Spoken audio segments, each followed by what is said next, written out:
Soap இருக்கு madam, ஆரோக்கியம் இருக்கு மேடம்னுட்டு அட்வர்டைஸ்மெண்ட் இருக்கிறேன்.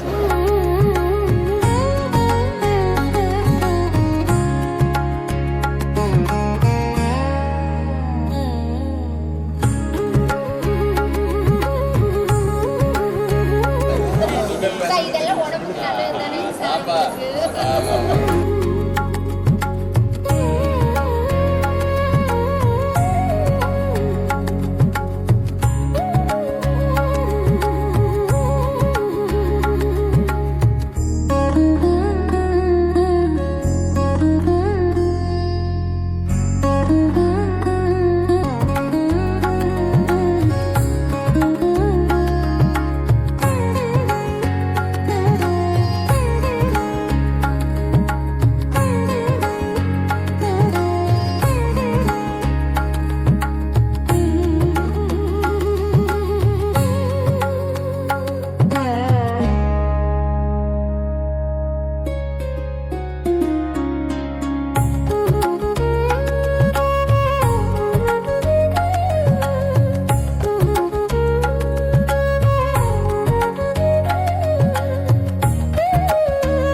அந்த பேரை பற்றி முழுசு படிக்க வேண்டாம், யாரு பேர் படிக்கிறதுக்காக வேணுமா இல்லையா? நல்லா இருக்கு ஐயா சாமி, நீங்க வந்ததுக்கு நமக்கு ஒரு ஆர்வம், ஒரு ஆசை.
கேடில் விழிச்செல்வம் கல்வி ஒருவருக்கு மாடு அல்ல மற்றவை அவை.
எழுத்தறிவற்ற மக்களின் நிலையை மேம்படுத்த அரசு கொண்டு வந்த திட்டத்தினாலே இப்போ கையெழுத்தும் போட தெரியுதே.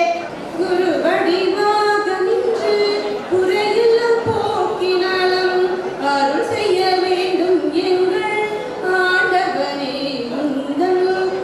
புதிய பாரத எழுத்தறிவு திட்டத்தில் சேர்ந்திடுவோம். எழுத்தறிவு எண்ணறிவு கல்வியை கற்றிடுவோம்.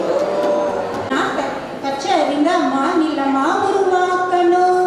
நாட்டு வீட்டு படிச்சவங்க இருக்கணும். அதுக்கு நானே ஒன்னா சேர்ந்து வளர்க்கணும்.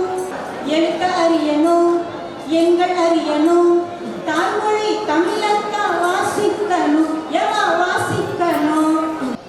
இது 2022 தொடங்கிய புதிய பாரத திட்டம் எனும் பொன்னான விழா. யார் சொல்லி தந்தா என்ன ஆனாலும் நீங்க பேரை எழுதி பழக வேணும் அண்ணா வாங்கண்ணா. நாங்க எம்ஏபிஏ படிக்க போறோம். நாளைக்கு ஏரோப்ளான் ஓட்ட போறோம். நாங்க எம்ஏபிஏ படிக்க போறோம். நாளைக்கு ஏரோப்ளான் ஓட்ட போறோம்.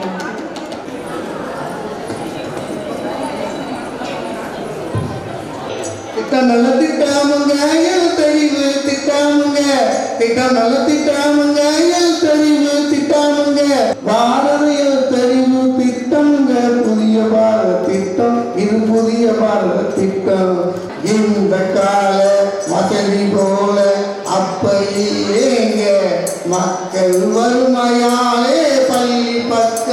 போகவில்லைங்க.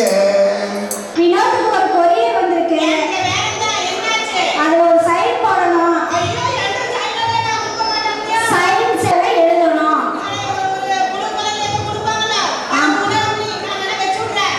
பேரை பற்றி சொல்லுங்க. இனிமேல் நாங்களும் பள்ளிக்கூடம் போறோம். உங்களுடைய திட்டத்தோட பேர் என்னன்னா புதிய பாரத எழுத்தறிவு திட்டம். இன்னைக்கு நம்ம கிளாஸ்ல ஒரு 4 பேர் இருக்கீங்க.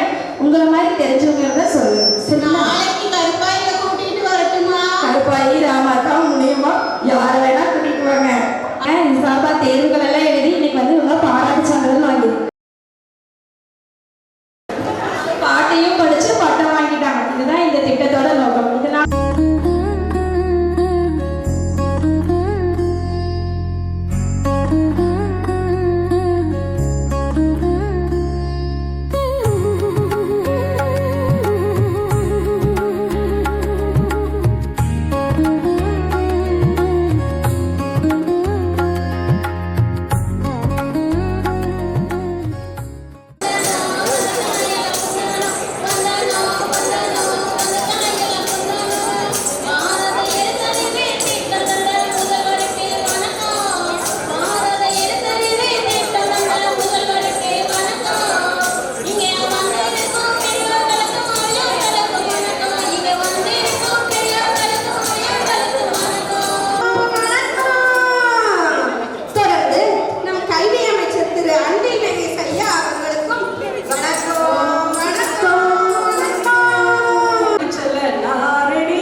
புக்காக மாறிவிட நான் ரெடி, அதுல எழுத்தாக மாறிவிட நீங்க ரெடியா? புக்காக மாறிவிட நான் ரெடி, அதுல எழுத்தாக மாறிவிட நீங்க ரெடியா? நோட்டாக மாறிவிட நான் ரெடி, அதில் அழகாக எழுத நீங்க ரெடியா? நோட்டாக மாறிவிட நான் ரெடி, அதில் அழகாக எழுத நீங்க ரெடியா?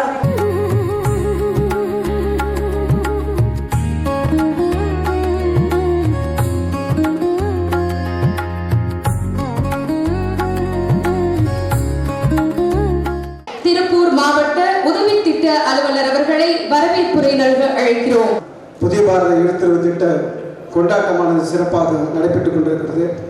திருப்பூர், கோவை, ஈரோடு, நீலகிரி ஆகிய 4 மாவட்டங்களை உள்ளடக்கிய மண்டல இணை இயக்குனர் ஐயா அவர்களுக்கும் ஆசிரியர் பெருமக்கள், தன்னார்வலர்கள் மற்றும் கற்போர் அனைவருக்கும் முதற்கண் வணக்கத்தை தெரிவித்துக் கொள்கிறேன். நம்முடைய திருப்பூர் மாவட்டத்தின் முதன்மை கல்வி அலுவலர் மற்றும் அனைவரும் சார்பாகவும் வருக வருக என்று வரவேற்றுக் கொள்வதில் பெருமகிழ்ச்சி அடைகிறேன்.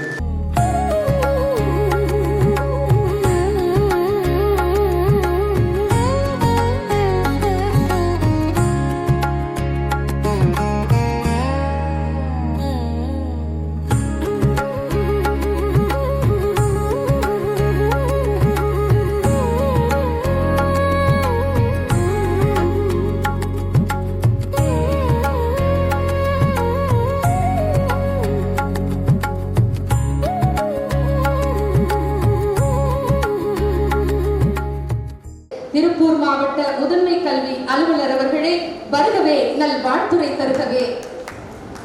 அதே போல கோவை, ஈரோடு, நீலகிரி, திருப்பூரிலிருந்து வந்திருக்கக்கூடிய உதவி திட்ட அலுவலர்கள் 4 மாவட்டங்களுமே ஒரு மண்டலமாக செயல்பட்டு கொண்டிருக்கக்கூடிய மாவட்டங்கள்.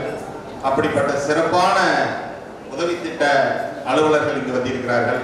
அத்தனை பேருக்கும் மாவட்டத்தின் சார்பாக எனது அன்பான வணக்கங்களை தெரிவித்துக் கொள்கிறேன். இந்த கற்பித்தல் நிகழ்ச்சியை சிறப்பாக செய்து கொண்டிருக்கக்கூடிய தன்னார்வலர்களுக்கும் இந்த நிகழ்வில் பங்கு பெற்று பயனடைந்து கொண்டிருக்கக்கூடிய பயனாளிகளுக்கும் எனது அன்பான வாழ்த்துக்களை தெரிவித்துக் கொண்டு இந்த நல்ல வாய்ப்பினை எனக்கு நல்கிய இணை இயக்குனர் ஐயா அவர்கள் உட்பட்ட பெரியோர்களுக்கு நன்றி கூறி இந்த வாய்ப்பில் நன்றி கூறி அமர்கிறேன். நன்றி, வணக்கம். மாநில ஒருங்கிணைப்பாளர் அவர்களே வருகவே நல் வாழ்த்துரை தருகவே. அனைத்து 4 மாவட்டத்தினுடைய மாவட்ட ஒருங்கிணைப்பாளர்கள், ஆசிரியர் பயிற்றுனர்கள், ஆசிரியர்கள், தன்னார்வலர் பெருமக்கள், கற்போர்கள் அனைவருக்கும் எனது இனிய மாலை வணக்கத்தை தெரிவித்துக் கொள்கிறேன். உங்களுடைய அனைவருடைய ஒத்துழைப்போடு இந்த ஆண்டு முழு எழுத்தறிவு பெற்ற மாநிலமாக மாற்றுவதற்கு உங்களுடைய அனைவருடைய ஒத்துழைப்பும் வழங்க வேண்டும் என்று கேட்டுக்கொண்டு வாய்ப்புக்கு நன்றி கூறி விடைபெறும். நன்றி, வணக்கம். நாம் ஆவலுடன் எதிர்பார்த்து காத்திருக்கும் அவர் பேச்சு கேட்டால் உங்கள் கைகள் தட்டும். இதோ பள்ளிசாரா மற்றும் வயது வந்தோர் கல்வி இயக்ககத்தின் மதிப்புமிகு இணை இயக்குனர் அவர்களை சிறப்புரையாற்ற அன்போடு அழைக்கிறோம். அனைவருக்கும் வணக்கம். ஆக இதையெல்லாம் அடுத்த தலைமுறைக்கு நம்முடைய கலாச்சாரத்தை, பண்பாட்டை, நாகரிகத்தை எல்லாம் கொண்டு செல்ல வேண்டுமானால் எழுதப்படுகிறது தெரியும். இந்த ஆண்டு எங்களுடைய லட்சிய பயணமே இதுதான். என்னவென்றால் இந்த ஆண்டு முழு எழுத்தறிவிக்கப்பட்ட மாநிலமாக தமிழகத்தை உருவாக்குவதுதான். இந்த லட்சிய பயணத்திலே நீங்கள் எல்லாம் இதில் இணைந்திருக்கிறீர்கள் என்பதை உங்களுக்கு நான் பாராட்டுகளையும் என்னுடைய பெருமையாக சொல்லிக் கொள்கிறேன். காரணம் என்னவென்றால் இந்த ஆண்டு நவம்பர் மாதம் 30,52,269 பெயர்களுக்கு நாங்கள் தேர்வு வைக்கிறோம். இந்த தேர்வு எழுதி வெற்றி பெற்றுவிட்டால் இந்த மாநிலமானது முழு எழுத்தறிவிக்கப்பட்ட மாநிலமாக அனுப்பிவிடுவார்கள். இந்தியாவிலேயே அதிக மக்கள் தொகை கொண்ட ஒரு மாநிலம் எழுத்தறிவிப்பு இருக்கிறது என்றால் அது தமிழ்நாடாகத்தான் இருக்கும்.